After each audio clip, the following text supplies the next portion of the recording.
previous weekend there had been a power down. There was a power down in the South Tower on the weekend of the 8th and 9th of September. Who was a director in the company that provided electronic security for the World Trade Center and Washington's Dulles Airport, both involved in September 11th? None other than the president's younger brother. From 1996 to 2000, Securacom installed what was referred to as a new security system at the World Trade Center. Wirt D. Walker III, a cousin of the Bush brothers, was CEO of Securacom from 1999 until 2002. Interestingly, these facts have not been made public. Was it only a security system that was added during those years, or was it also the wiring for a long-awaited plan? Scott Forbes, an IT specialist in a firm that had leased space in the South Tower since its erection, reported an unprecedented power down in his building for almost the whole weekend prior to 9/11. We were notified 3 weeks in advance of the power down by the Port Authority. That was relatively short notice to plan to shut down all of our banking systems. It was a big deal. It was unprecedented. We had a data center on the 97th floor, so our originating servers were all there. During that weekend, the power down meant that there was no security. The doors were all open, basically. And also the security video cameras were all off. But there were guys in overalls carrying huge toolboxes and reels of cables walking around the building on that weekend.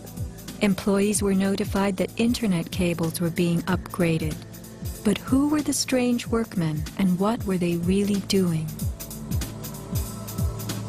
All the power was shut down.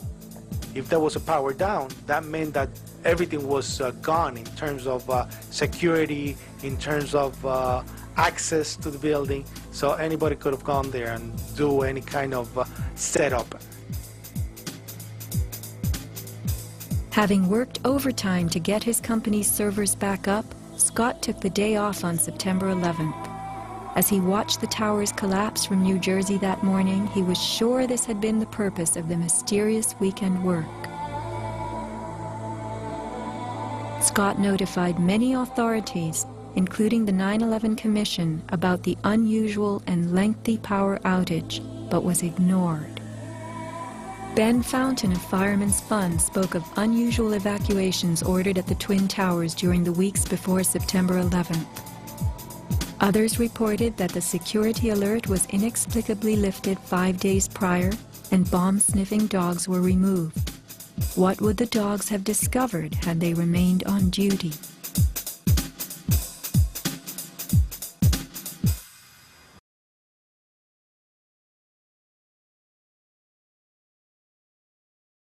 Okay, I worked in the World Trade Center from 98 until 9/11 in 2001. My interest in the whole issue of a conspiracy for 9/11 is based on fact, that there was a power down in the South Tower on the weekend of the 8th and 9th of September. I worked on it. I was in the tower at the time, so I know for a fact it occurred along with many colleagues. I was at home on the day of 9/11, witnessing the events from my apartment because of the requirement to work on the weekend prior to 9/11. I was sitting in my chair having coffee, and I heard a noise which sounded to me like a very heavy truck hitting a bump in the road and like bouncing. So the noise was like bum, bum, bum, bum, like that.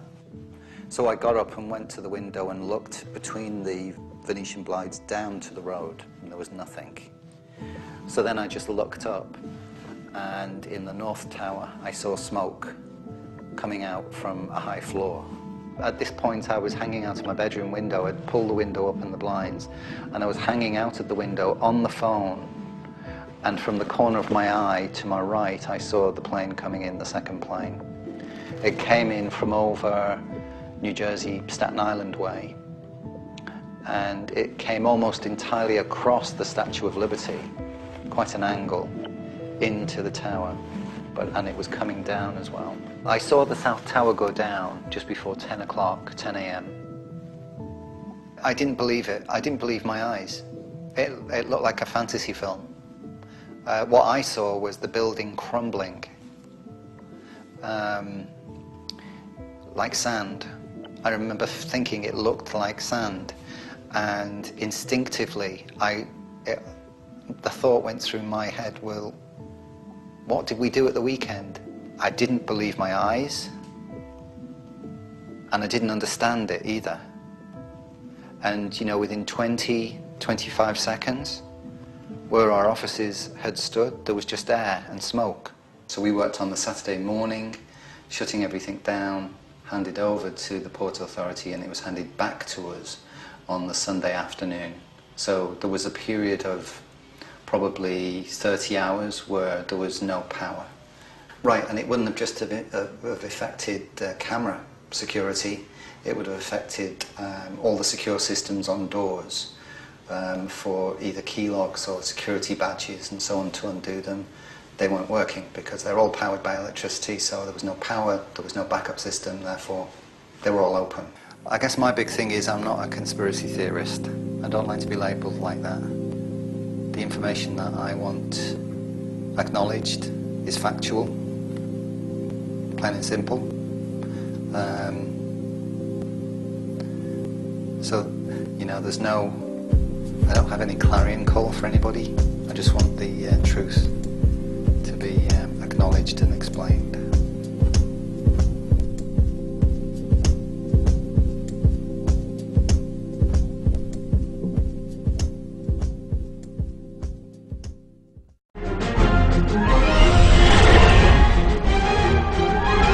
Yeah, hi, my name's Gary Corbett. I worked for Fiduciary Trust, recently merged with Franklin Templeton shortly before 9/11.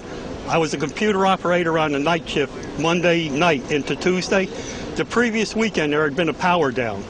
When the power was turned on, there's a lot of problems for all companies within the complex who had computer systems, simply because the mainframes weren't talking to the servers, to the front-end servers, and vice versa.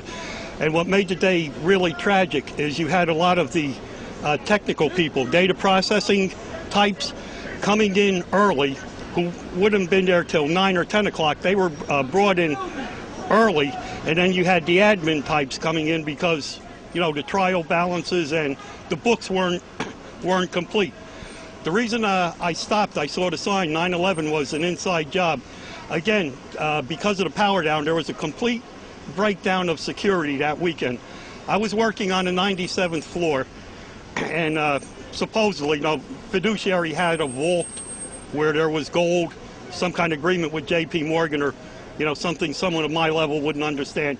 We had guided tours coming into secured areas by mistake, and nobody picking it up because there's no intrusion alarms or anything else. And the one thing besides the loss of coworkers that day that I'll never forget, the CEO or whatever she was, Ann Catlock, just happened to be out of town, and, you know, within moments after the collapse, you know, made the statement to the stockholders and the other people that we lost a lot of people, but don't worry about them, they were only clerks. And that's the thing that'll stick with me. Thank you. Any questions? Or? Yeah. You mentioned the power down. Could you elaborate on that? And when was the power down? The power down started like Friday night close of business, gradually into Saturday morning. It was the essential areas only. Fiduciary Trust was completely down. We were just there on guard duty. We were doing nothing because the power was off. The power came on probably sometime, I'm guessing, about 4 o'clock Sunday afternoon. And this was before the towers came down? This was before. So, like, what I'm saying is, in regard... How much before? A day. Power down was about 2 days before. Yeah, but it was off completely for a good 24 to 36 hours. And how many people went into the building during that period?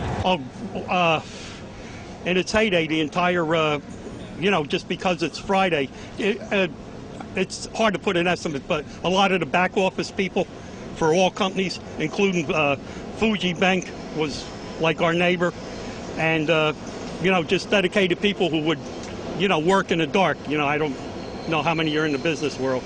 Were there any unknown handyman type people? That's hard to say because you don't see people from Local 3 every. You see the maintenance people that for your floor, the assigned floors. You don't know who's from Local 3. Could be a guy with blue eyes, or he could be your stereotype, Mideastern type, and it's New York. What's that around your neck? This is my ID card from Fiduciary Trust. It wasn't even changed over to Franklin Templeton, and sick as humor may be, the men's room key for the 97th floor. So call them, good luck charms.